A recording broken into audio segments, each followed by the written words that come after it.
Hey guys, I just want to give a quick shout out to our gold tier patrons, A-Beat, Ghostly Gaming, Lucas, Pyrite, and a big shout out to NordVPN for sponsoring this video. More on that later in the video. Batman Arkham Asylum was released, and I covered it in another video on my channel. My overall thoughts were that it had great atmosphere, combat, and stealth, and a pretty decent story too. Arkham City was released a few years later, and it did a fantastic job building upon the foundation set in Arkham Asylum. I had planned to make a video on Arkham City a few months ago, however, my 40 hours of footage got corrupted, and I basically rage quit the video. Arkham Origins came out, and many of you didn't really like it, and it felt like it didn't do much to improve on the Arkham formula. Arkham Origins was developed by Warner Bros. Montreal. It was meant to be a sort of filler game while Rocksteady, the developers who created both Arkham Asylum and City, were working on the grand finale to the Arkham series, Batman Arkham Knight. Now, there are a lot of criticisms people have with the game, and I want to clarify that while this is a defense, and while a lot of people have strong opinions on the flaws of this game, they didn't say that the game was terrible.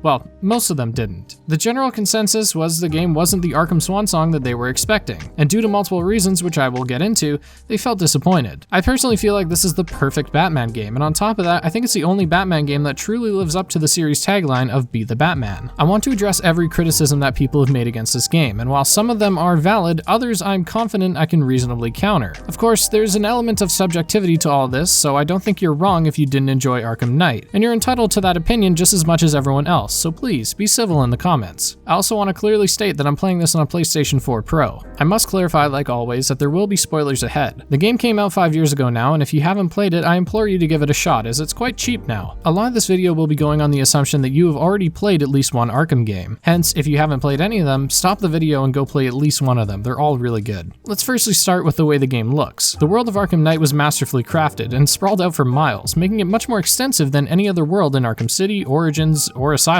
Despite this, some have argued that the game should have been larger. I agree that a bigger world would of course be better, but the world size we have is incredibly dense. Despite having the entire city evacuated except for some criminals, the city feels alive. Neon signs and billboards cover the Gotham skyline, and the way it reflects off the rain and the Caped Crusader himself looks good even by today's standards. The attention to detail that went into the design of the world is impeccable, and something that is usually absent in a lot of reviews for this game. You see a big neon sign advertising Vicky Vale, a reoccurring character in the Batman universe. You can see this attention to detail in the opening moments of the game, where you take the role of a cop that enters a diner. If you explore the diner, you see a newspaper that declares an elderly Henry Adams missing. If you've played the story, then you know that Batman has kidnapped Adams along with a few other civilians infected with the Joker's blood. The other captured civilians can be seen in the newspaper alongside Adams. At the front of the diner, you can see a set of Halloween decorations. You can, of course, find pumpkins and other Halloween decorations all over Gotham, since the game does take place during Halloween. Looking at this set of ornaments, you can see it reflects the story that is about to be told. There is, of course, the Scarecrow, who represents Scarecrow, the 6 bats, which are indicative of the 6 Batman-related characters in the main story, that being Batman, Oracle, Robin, Alfred, Commissioner Gordon, and Nightwing. The 2 ghosts can be applied to Arkham Knight and the Joker, as they are ghosts from Batman's past. You could even argue that the plant here is representative of Poison Ivy, who also plays a significant role in the story. Other aspects of the story are reflected well, such as when Batman becomes infected with the fear toxin and starts seeing a hallucination of the Joker. I'll talk about the Joker's role in the story and the character more later, but for now, let's look at the way the game presents this hallucination. To give some context, Batman was infected with the Joker's blood, and a significant plot point in the game is that Batman is at risk of going insane and becoming more like the Joker. If Batman were to become a ruthless killing machine like the Joker, he would be unstoppable, which is Batman's greatest fear. Therefore, he sees the Joker when infected with the fear toxin. The worse his fear overdose gets, the stronger the Joker in his head becomes, and a large portion of the story revolves around this battle within Batman's mind. You may not have noticed this, but as the game progresses and as Joker starts becoming more and more in control, when you first see him, he looks like hell, but after a few hours, his blemishes start healing, and by the end of the game, he has no facial damage whatsoever. Another fun fact, when you see Joker in the flashback with Oracle, he's wearing a hat that says flashback, which I find pretty funny. You see the Joker everywhere in this game, as he's always taunting you with hilarious dialogue related to your situation. Something that a lot of you may not have noticed, however, is that the hallucination is present in a direct way as you actually see the Joker, but you can see him in more subtle ways, such as with the billboards around Gotham. When a billboard is loading, there's a chance that it will be replaced with a Joker-fied version, where it depicts the Joker in some goofy pose, usually imitating the billboard. Every time you look away and come back, this Joker-fied image has a chance of reappearing. I never noticed this on my first couple playthroughs, and only noticed now while getting footage for this video. It's such a cool idea, and it's executed so well because the game never calls any attention to it. Oftentimes I'd find myself gliding through the neon-covered sky and I'd catch a Joker-fied billboard and think, wait,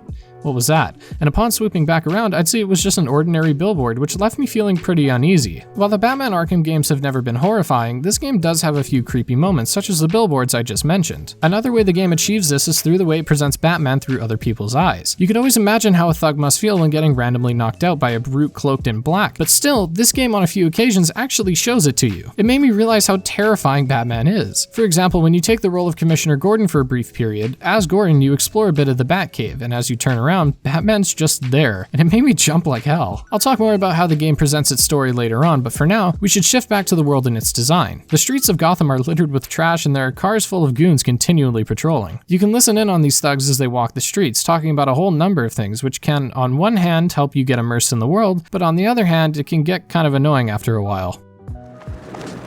Where's Robin anyway? We're supposed to keep watch for that kid. A vast majority of the world can be impacted by the players, such as papers flying when throwing a goon into the ground, and the corners of buildings will be taken out by the Batmobile. The design of the Batmobile looks fantastic, and this goes for Batman himself. He has such high-tech gear, and, well, despite this, he still gets hacked multiple times in the game.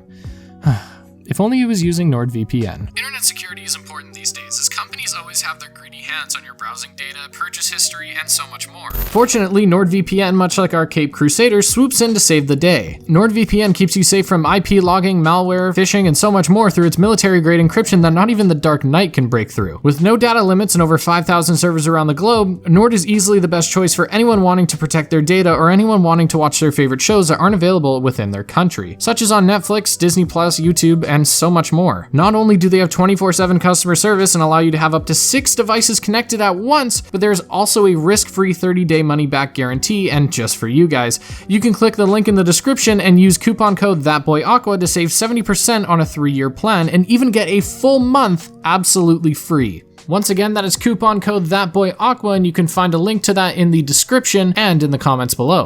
So what are you waiting for? Take back your internet privacy today with NordVPN. You may notice that when starting a new game, you're in the Arkham City suit. However, about 15 minutes in, you get a new suit which has a description which explains gameplay limitations in previous games. In the now scrapped Arkham City video, one of my biggest gripes was with the grapnel boost, as it felt like it killed the momentum more than it actually boosted you. I wish we could have glided and grapnel boosted much farther, and it turns out the developers actually have an in-universe explanation as for why the grapnel boost was so slow in Arkham City. It's because the batsuit Batman was wearing wouldn't be able to withstand the rapid acceleration of the grapnel boost. This upgraded suit, however, happens to have a titanium dipped mesh, which allows you to handle more Gs when in the air. It even explains why Batman couldn't perform one of his Fear multi-takedowns in previous games, as his what seemed to be a spandex suit restricted his movement, but with this new suit, he has much more flexibility and he can do much more. It's not just the Dark Knight's model that gets some love in this game, as every character model has an incredible amount of detail to them. I have a theory that the main character models were designed by one team at Rocksteady, while in contrast the side character models must have been created by a B team or something. For example, when looking at Christina Bell, a character you have to pick up, you can see that whatever junk she has in the trunk is very polygonal and jagged. Meanwhile, Harley Quinn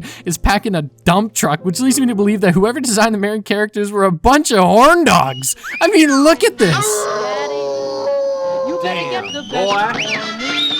Damn, boy, he's thick. Boy, that's a thick-ass boy! Damn! But seriously, these character models look great, and the whole game has a tremendous amount of detail and love put into it. Some of the camera angles we see in the story make it feel like a movie, and coupling that with the 2008 movie skin, I felt like I was playing through a lost fourth film from Christopher Nolan. I might also mention that there are a fair number of suits in the game, with many of them being locked behind the game's season pass, which I find to be 100% worth your time and money. Having a large number of suits and costumes is a must in any superhero game, and seeing some of my favorite Bat get-ups here is one of my favorite aspects of the game. They don't have special abilities or anything, and they're all purely cosmetic, except this one, which is the only suit that doesn't involve any hockey pads. I should again clarify that the majority of these costumes are paid DLC, and the DLC will be covered in a future video. Animations in the cutscenes look great, and the way Batman's cape reacts to the world seems realistic, which is nice since you'll be seeing it for a vast majority of the game. The world of Arkham City looked like a bomb went off in it, but it lacked illumination and life. However, Gotham this time around nails the open world and makes gliding and drifting around always visually pleasing. The Arkham games, much like a lot of action games these days, have always had 3 different aspects to them when it comes to gameplay: stealth, combat, and traversal. With each new iteration of the franchise, those 3 facets saw an overhaul, and that is no different for Arkham Knight. The combat has introduced some significant changes that spice up the normal free-flow combat, but the old favorites are here too. The Arkham games have previously been criticized for having button-mashing combat. Still, the changes to the series have alleviated these criticisms, such as having critical strikes, which are punches and kicks that do more damage to enemies if you push the square button with rhythm rather than just spamming it. And other special moves are here too,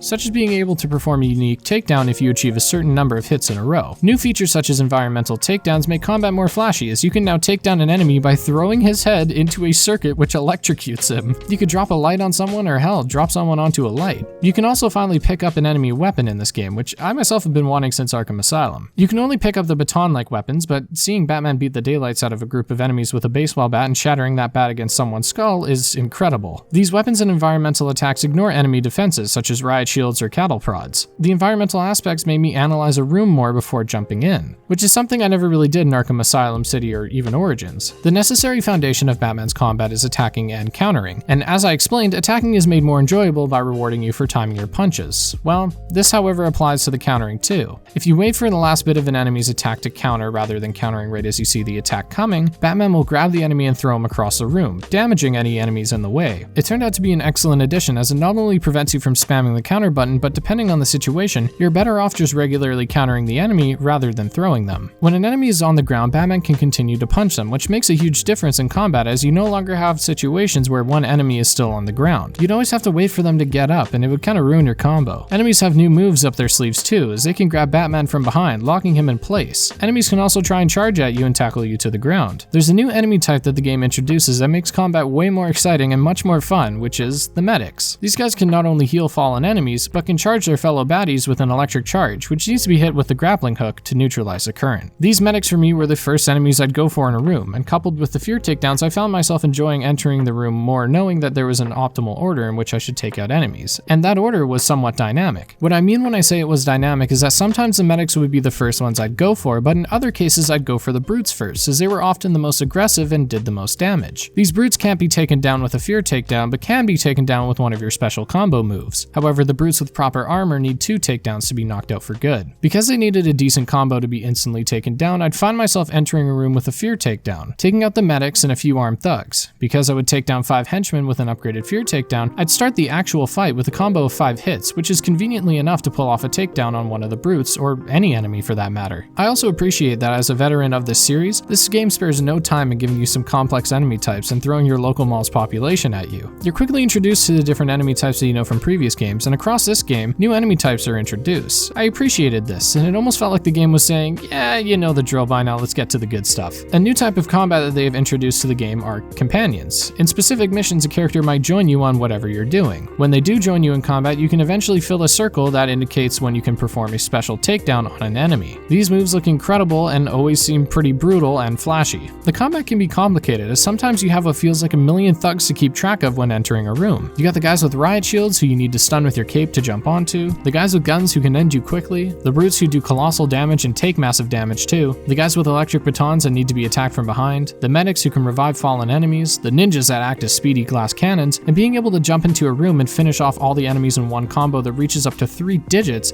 gives you an insane feeling of accomplishment, especially when you do it on Nightmare difficulty, where the damage you take is increased and the counter icon is taken away. I personally loved the combat and felt it did everything right, as it perfected the free flow combat that was established in previous games while also making it more complicated. Of course, the hand-to-hand combat only takes half of the responsibility for the amount of broken noses Batman deals out, as the other half easily goes to stealth. These Predator sections of the game have been, much like the combat, perfected. The same enemies are used here, such as brutes and medics, and they have the same effect on gameplay, such as being able to revive fallen enemies. But these enemies now have some new tech that helps to keep you on your toes. One of the first ways stealth changes is with its AI. The AI in the game will change their tactics on the fly, so if you insist on sticking to the vantage points at the top of the map, enemies will start setting up mines. Enemies will also begin setting up sentry guns and will drop thermal charges in the floor grates if you stick there too much. Some enemies have a detective mode detector, and if you stick to detective mode too much, then they'll triangulate your location. Enemies will also have drones that can spot you, and to take them out, you have to knock out the person operating the drone. It's not just as simple as taking out the person controlling the drone, however, as when you do this, the drone will crash, which lets everyone know that the drone controller has just gone down, causing everyone to move to his location, which can lead to some issues for those who aren't prepared. Our drone controller's not responding. We should check it out.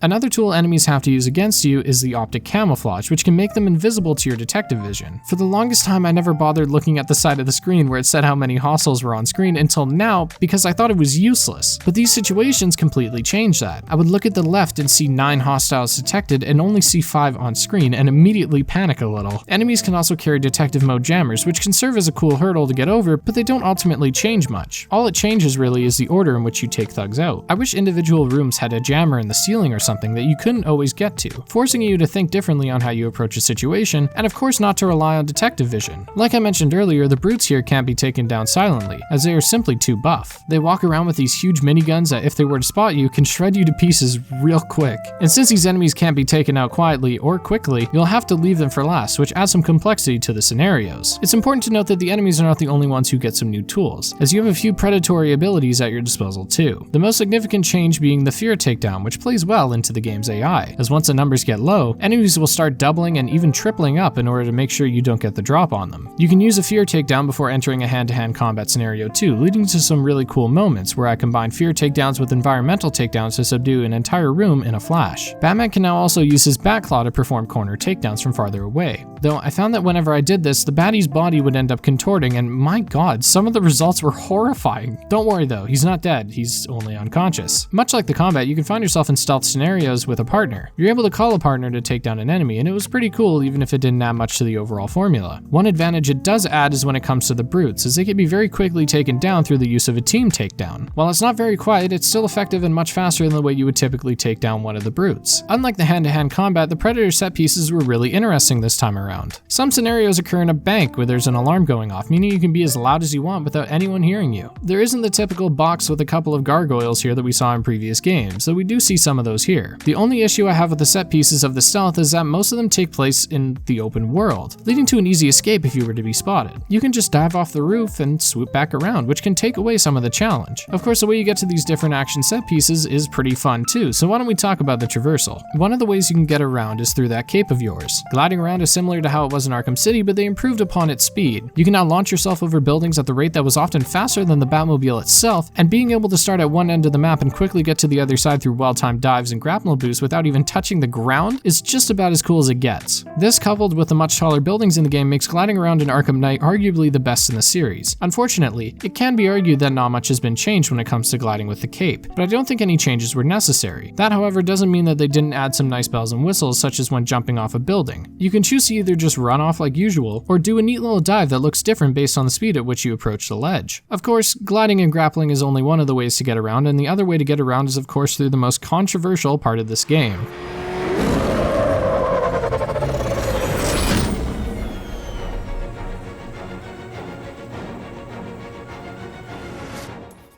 The Batmobile was described by some critics as being tedious and overwhelming. The Batmobile has two modes of operation. The car side is used for getting around, and the tank side is used for drone battles. As far as I know, driving around in the Batmobile wasn't an issue for people, as the thing can really haul ass around the map, and the chase sequences that take place in the car mode were fun and not too abundant. The tank battles, on the other hand, are criticized for being too frequent and boring. I personally disagree with the tank battles feeling boring despite its simplistic nature. I always found myself enjoying the moments where I would bob and weave in between lines of fire while demolishing the enemy drones. There are enough different drone types to keep the battles interesting for the first stretch of the game. For the first few hours, you'll see new drones being introduced, but you very quickly become familiar with the different types of drones, and as such, subsequent battles that take place after the halfway point can feel repetitive. Some have argued that the tank gameplay itself doesn't make sense. If the Arkham Knight knows Batman and knows about his no-killing rule, why not put soldiers inside the drones instead of having them be what I assume is computer operated? I think this criticism makes a lot of sense, however the developers could have made any number of excuses in which Batman could, with his tank, fire a pin-sized EMP that upon entering a surface disables the drone. The issue is that it wouldn't look nearly as nice as the explosions we got. I also think this criticism is a little unfair because it can be applied to literally any part of the game. Why are there so many soldiers that just don't have guns? I mean, the Arkham Knight has the budget to fund a futuristic military, but he can't afford a couple thousand guns? Of course this criticism is valid because, yeah, it's not realistic that he would just leave a bunch of enemies unarmed directly in front of the guy who has had years of advanced close combat experience, but you have to take some liberties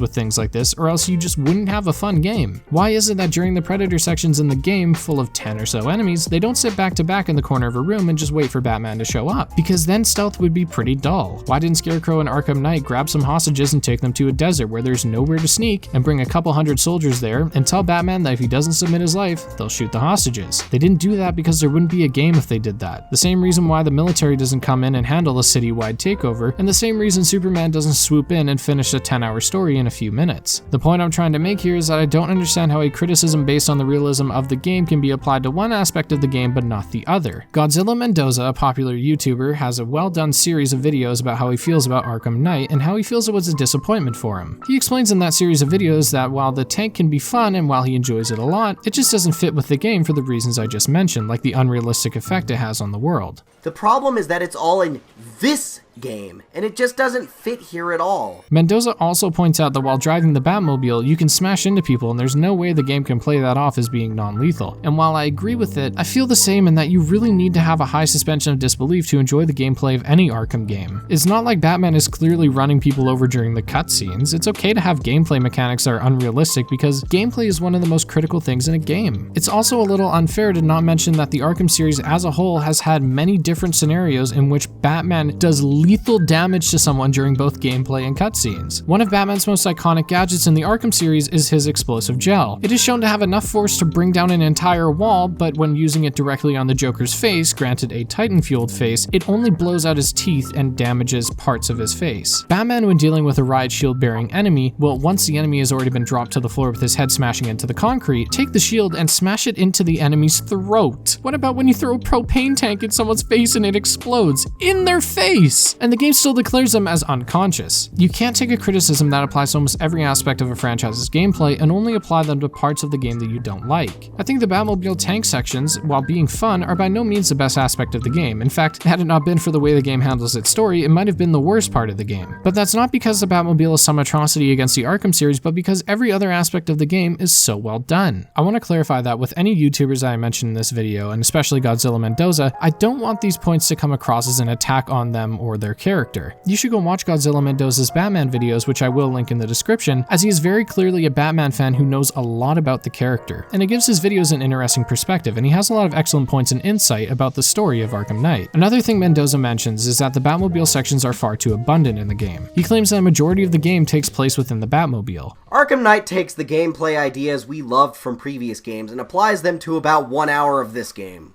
then spends the entire rest of the game in the Batmobile. And he's not the only one who thinks this, as Angry Joe's also claimed that 50 to 60% of the game takes place within the Batmobile, and that is just factually incorrect. Then fighting drones, which pretty much sums up at least 50 to 60% of this game.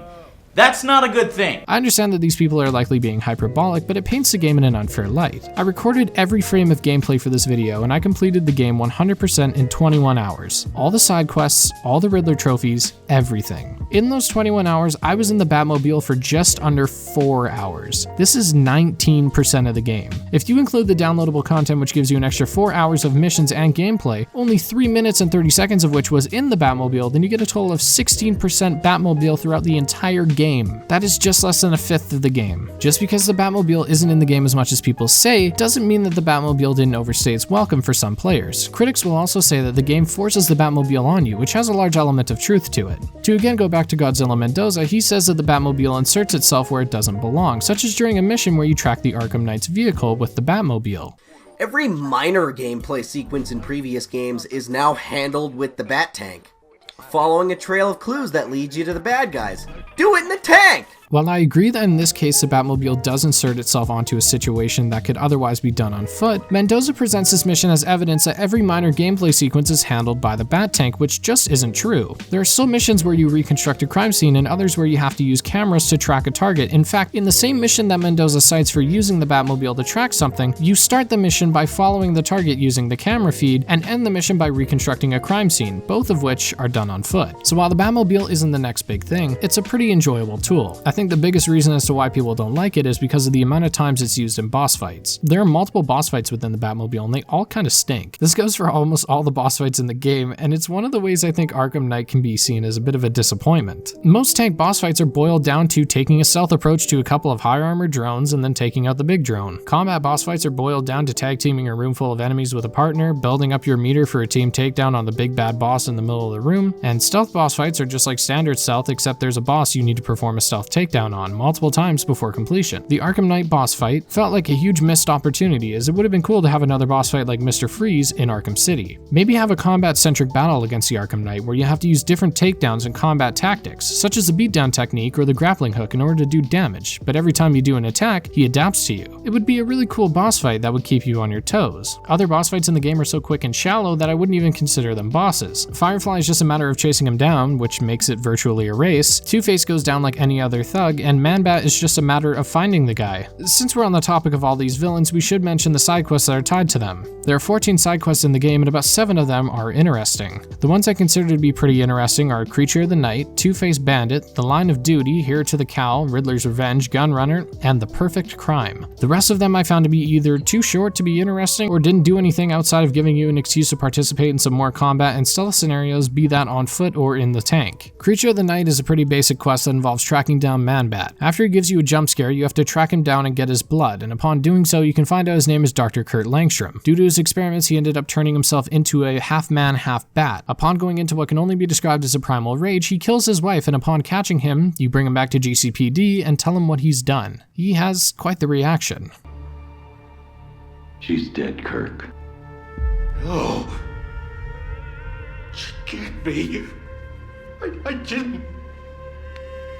What have I done? I found the side quest to be pretty fun, as when flying around doing something else in the game, I'd randomly hear the screech of the Man-Bat and immediately stop what I was doing to go catch him. The actual act of catching him is pretty repetitive, and having a boss fight where you have to confront the Man-Bat on a roof or something while he swoops down to attack you would be pretty cool. You could subdue him by spraying explosive gel on the floor and detonating it when he swoops down or something. Instead, you have to glide into his general direction, leading to this side quest being pretty lame gameplay-wise, but at least it had an interesting character. Two-Face Bandit sees you heading to different banks around Gotham as Two-Face tries to rob them. After you take out his goons, you then have a boss fight against him where he acts like a regular enemy with a massive gun, and he goes down like one too. I'm not sure why they didn't reuse his boss from Arkham City, as the way he functioned there worked well enough. Overall, the set pieces alone made this quest pretty interesting. The Line of Duty is a side quest where you have to find a bunch of missing firefighters. They give you an excuse to put the beat down on some baddies, but the overarching story is pretty interesting. You find out that Gotham has been relatively fireproof for the past few months. When the firefighters were at risk of being laid off, however, the chief decided to burn down vacant buildings around Gotham so that the firemen wouldn't be out of work. It's an intriguing side quest because the fire chief isn't really a bad guy, he just made a wrong decision. He even redeems himself a bit by saying that he wants to tell the crew what he did.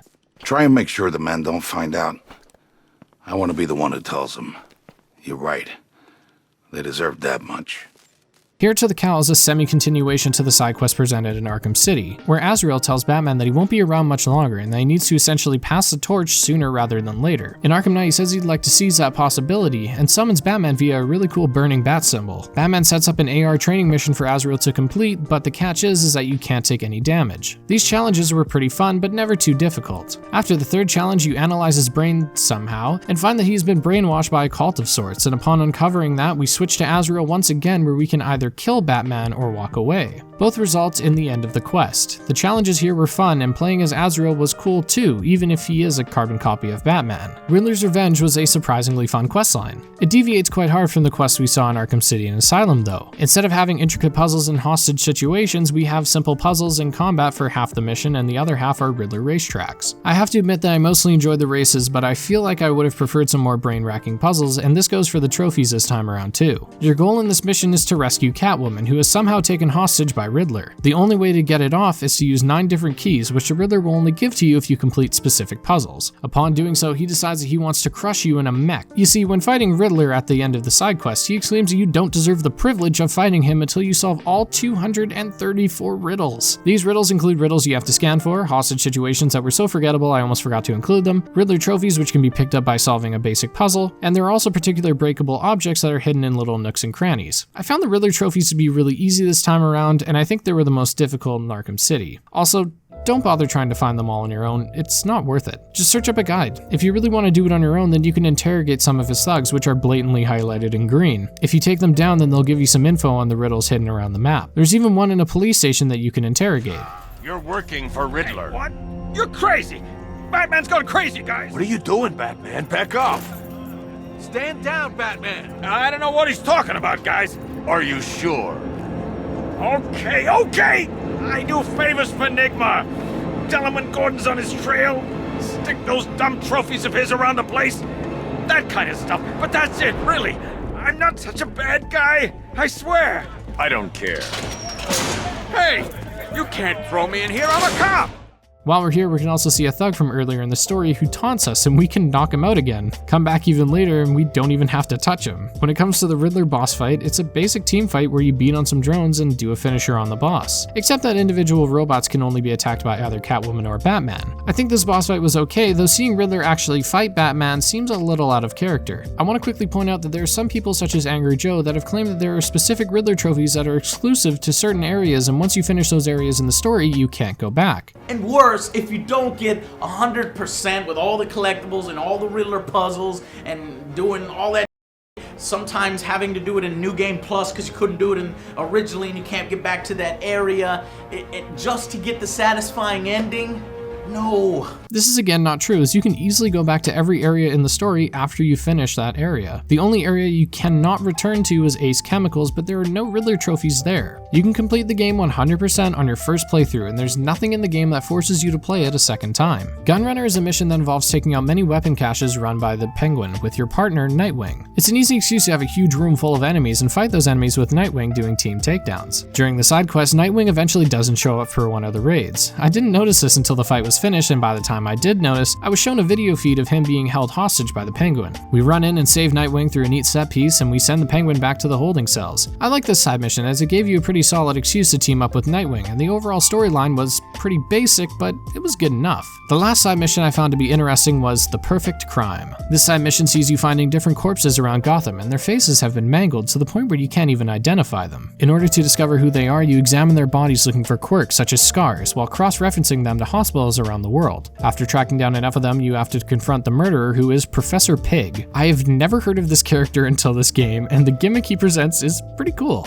He throws goons at you that can't feel any pain, and because of this, you have to take them down with a ground takedown or use one of your special takedowns. Meanwhile, you also have to dodge the knives that the professor is throwing at you. I enjoyed the weird theatrical charisma that Pig presents, and because of that, I enjoyed this side mission a lot. And those are pretty much all the side missions that stood out to me, and I'll quickly glance over the rest. Gotham on Fire sees you taking down Firefly using the Batmobile. You have to keep up with him until his jetpack runs out of gas, so it's basically just a race. It took about 10 minutes and didn't really do anything interesting. Lamb to the Slaughter sees some dude who's trying to sacrifice a reporter, and all you do is beat down a massive number of thugs and take him out within 5 minutes. I don't even remember the name of the villain because he was just so forgettable. The last two I really want to focus on more because I think they were really disappointing. Firstly, let's start with Friend in Need. Wayne Tower has gone into lockdown, and you go out to investigate as Bruce Wayne. You go to the computer to access it and you're locked out, so you beat the living hell out of Fox, and it's at this point that you realize that you were playing as Hush the entire time. You now enter as Batman, and when confronting Hush, the game makes it seem like there is so much history between you and Hush. However, as far as the games go, you have barely any history with him. He shows up in Arkham City, and during a side quest of his, you see that he has reconstructed the face of Bruce Wayne and alludes to his return, and according to some sources, the writers of Arkham City planned for Hush to be the main villain in the game alongside Scarecrow, but it was scrapped when a new writer came on board. I think this is why Batman acts so shocked when hearing that Hush killed his parents. He saved your mother's life. He denied me what was rightfully mine.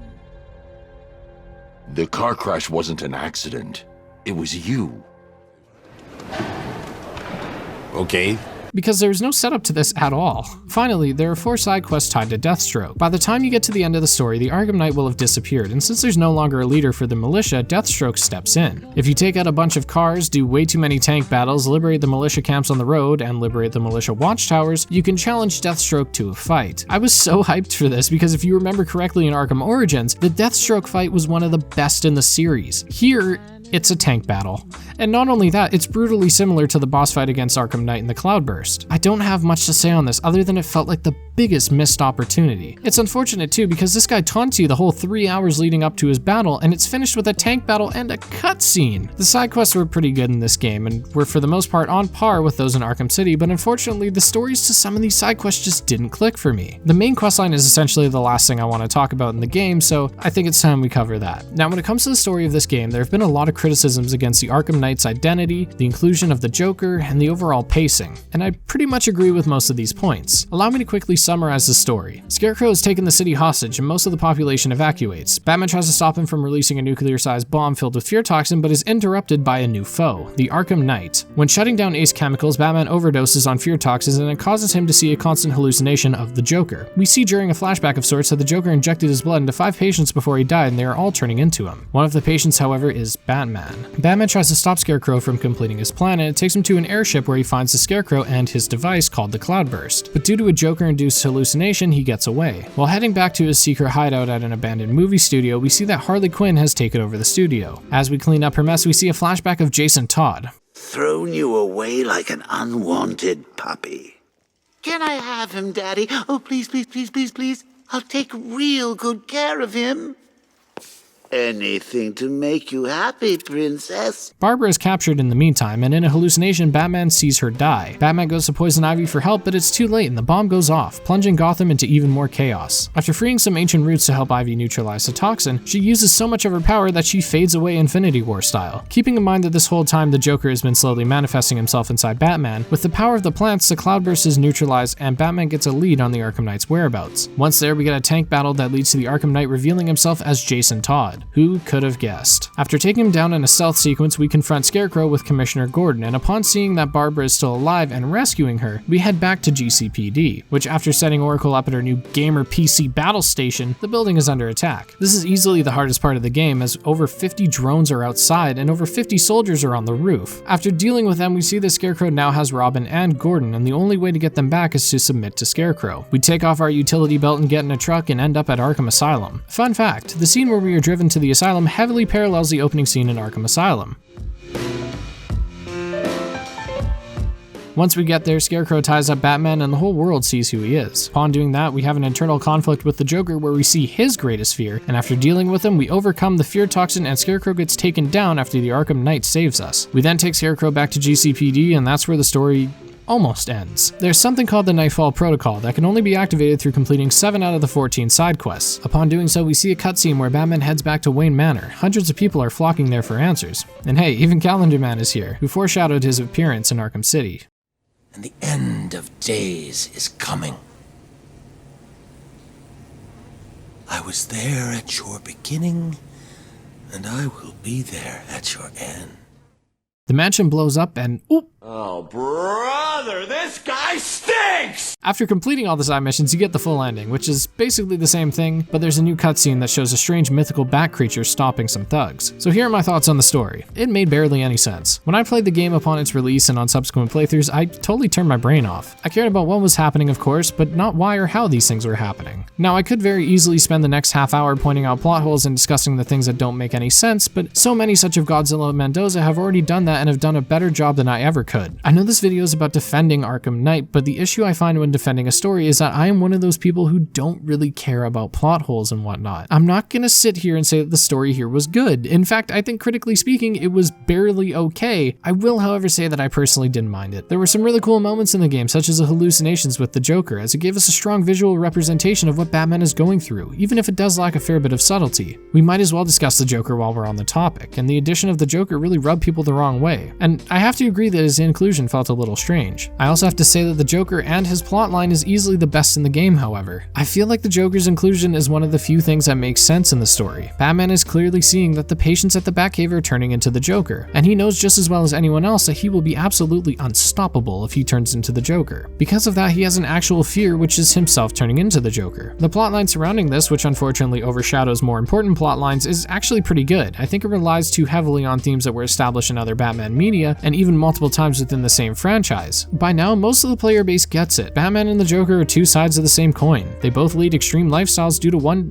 really bad day. People have criticized the Joker as taking tension away from a scene, and this is true for some scenes. Having Batman talk with the voice of the Joker is of course hilarious, and in fact, most of the things Joker says is hilarious. However, the timing is usually what throws it off. By the end of the game, we end up playing as Joker and we get to see his biggest fear. It's shown that the Joker's biggest fear is just being forgotten, which makes sense, and the scene surrounding this revelation is pretty cool. However, I don't get why we need to see this. this. Narratively speaking, it makes zero sense because Batman just permanently cures himself of the Joker virus by locking him away in a corner of his mind? I don't really get it if I'm being honest, and I feel like the entire scene could have been taken out. I actually feel this way with a lot of scenes in the game. Certain portions of the game, such as when Harley takes over Panessa Studios, felt very separated from the rest of the game. If the scene was cut out, then nothing would have really changed in the story. I actually think it might have been better if it was taken out. In the Panessa Studios level, we see the flashback of Jason Todd that we were never present for. Maybe the Joker's blood while turning someone into him also gives them Joker's memories? I don't know. Bottom line, this flashback gave away the identity of the Arkham Knight far too early, and I think it shouldn't have been revealed until he took off his mask. The Arkham Knight is up there with the Batmobile when it comes to controversy in this game because of his identity. Not only was the identity of the Arkham Knight flat out shown to you in a flashback hours before his reveal, but the comic book fans could have easily guessed it. I do want to clarify that the identity of the Arkham Knight wasn't that obvious before the flashback. I mean, Jason Todd was never featured in any Arkham game leading up to this, and a lot of people such as myself who would be considered filthy casuals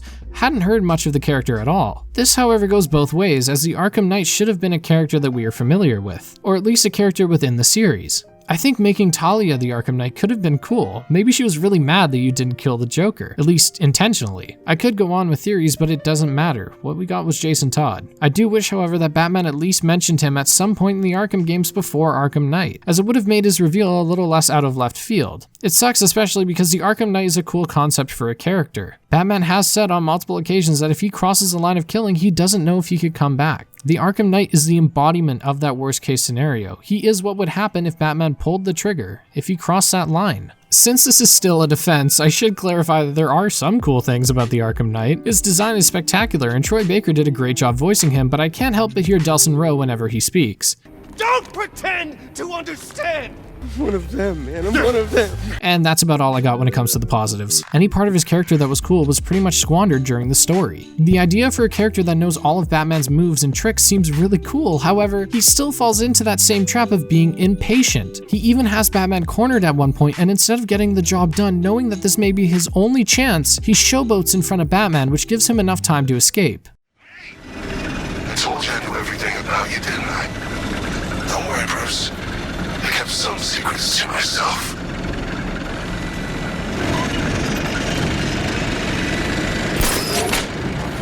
We know how you think! I will at least mention that some people have pointed out the Arkham Knight had many opportunities to kill Batman in the story and just didn't do it. However, I want to remind you that it is established very clearly by Scarecrow that Batman does not die until he says so. So it at least explains why the Arkham Knight doesn't kill Batman in scenes like this. He's just trying to slow him down, not kill him. Scarecrow's design in this game has been criticized for looking like too much of an edgelord. While I can agree, I also think that Scarecrow's entire character has been a little edgy from day one. The guy's obsessed with fear, and his new design makes him seem really dirty and ragged, almost like for who knows how long he's been living in a sewer with this guy. I think it's pretty funny how the guy taunts Batman right to his face about how he's won and how he's unstoppable, but Batman still proceeds to beat the living hell out of him. The ending of the game also rubbed people the wrong way. The way Batman submits to Scarecrow, despite the fact that he could have clearly beaten him, didn't really make a lot of sense. The reveal of the Arkham Knight was botched, and the short character arc for Jason happens off screen and is left in the air. The Nightfall Protocol did at least show us what happened to Bruce, and the true ending, while being a bit of a pain to get for Riddler trophies alone, gave us a decent idea of what life is like post-Batman. Since the ending is quite ambiguous, I'll state what is to my knowledge the most popular theory regarding this ending. Bruce is still fighting crime, however he's changed his crime-fighting style to incorporate fear toxin. The only issue I have with this theory is that people aren't scared of Batman anymore. You can hear conversations on the streets about Batman's identity ruining the fear surrounding him.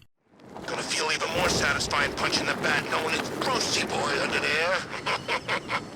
Unless Bruce has found a way to control what exactly is shown to criminals, I don't know how the fear toxin could work this way. I have to admit that while the story wasn't the best, I think it was better than Arkham City and Asylum. Asylum's story was well done, but it was ultimately pretty basic. City, on the other hand, suffered from some of the same issues this story does. Its main villain, or supposed main villain, didn't feel very intimidating. He figured out Batman's identity without really explaining why, and he doesn't do anything with it. You don't really know what Protocol 10 is, so the stakes weren't very high. Of course, having Batman being poisoned with the Joker's blood was very very well done, and that does raise the stakes a lot. It felt like something the character would do, and the process in which you get the cure made some semblance of sense. I think the ending of City stumbled a bit when it came to Doctor Strange, as his betrayal by Ra's al Ghul felt, pardon the pun, strange. The mastermind behind the whole operation is a guy you already defeated hours earlier. Then the entire Doctor Strange plot ends with both Strange and Ra's presumably dying, and then the game's like, oh yeah, the Joker's here too. It just felt like the ending fell flat. The conclusion of an Arkham story being not the best is a familiar criticism, as it applies to Asylum, City, and Origins, and now again in Arkham Knight. I think a significant aspect of the plot that Arkham Knight doesn't get enough credit for is how much you accomplish. I personally didn't like that Arkham City most of the time felt like a wild goose chase. To get the cure for yourself, you have to go to Freeze, stop Penguin, track the assassins, beat Ra's al Ghul, go back to Freeze, fight Freeze, catch Joker, stop Protocol 10, stop Clayface, stop Joker, and then you can drink the cure. Arkham Knight at least feels a little more complicated, but when there's more complexity, there's generally more plot holes to be plugged and more care needs to go into it. I think it's interesting that the story is so jumbled because it seems like it has everything there. It has not one, but 3 cool villains, it has an aspect of mystery, it has fantastic set pieces, but it all just came together and ultimately fell flat. The story seemed a little drawn out, but the ending for me at least redeemed it a little. I can't deny that the worst aspect of the game is its story, but that doesn't weigh down the game to a below average rating or slightly above average game. For my own personal standards, I think if the story were better and if the boss fights had more thought put into them, the game would be a solid 10 out of 10. Batman Arkham Knight is easily the best game in the franchise when it comes to gameplay and world. The DLC did a fantastic job of adding more content and making the writing and world much more engaging. Arkham Knight's gameplay has been refined to the point that I would argue it's perfect. Gotham's world looks as good as it ever has, and that's not just from a graphical standpoint, but from a design standpoint too. A considerable amount of detail was put into this game, ranging from the Joker-fied billboards to the diner in the beginning of the game, which you can revisit later on. Unfortunately, I think the game definitely stumbles in the story and boss fight department. In trying to craft a story that brings all of Batman's greatest foes to center stage, the story has forgotten to keep its consistency, and it leads to the story feeling underwhelming and bloated. I want to clarify again that I'm not saying that Arkham Knight is a perfect game.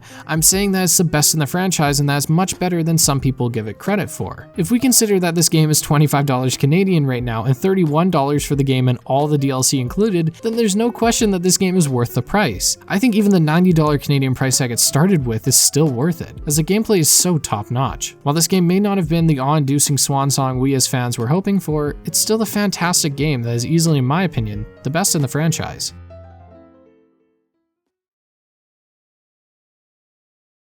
Hey guys, thanks so much for watching the video. I just wanted to say thank you for, of course, watching, and thank you for 25,000 subscribers. That's kind of weird. Like, it still doesn't feel real. It like when I go to my homepage, it looks like I'm looking at someone else's channel. It's insane. You guys have been so kind, and I appreciate it a lot. I also want to say that I also appreciate Nam12399. Who is a good friend of mine. He makes very good videos. He just made a new video on Final Fantasy VII, and it is like an hour and a half of just quality content. Go take a look at it if you can. He helps me out huge, and yeah. I also like to say that if you enjoy my stuff, you can follow me on Twitch at twitch.tv/thatboyaqua. You can follow me on Instagram at thatboyaqua, and on Twitter at thatboyaqua. And yeah.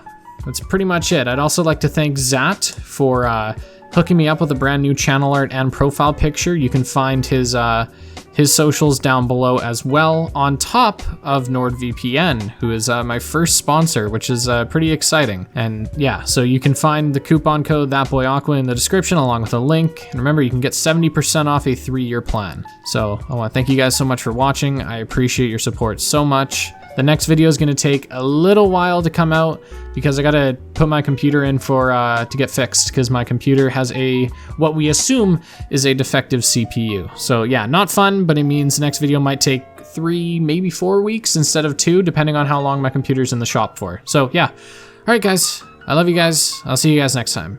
Bye.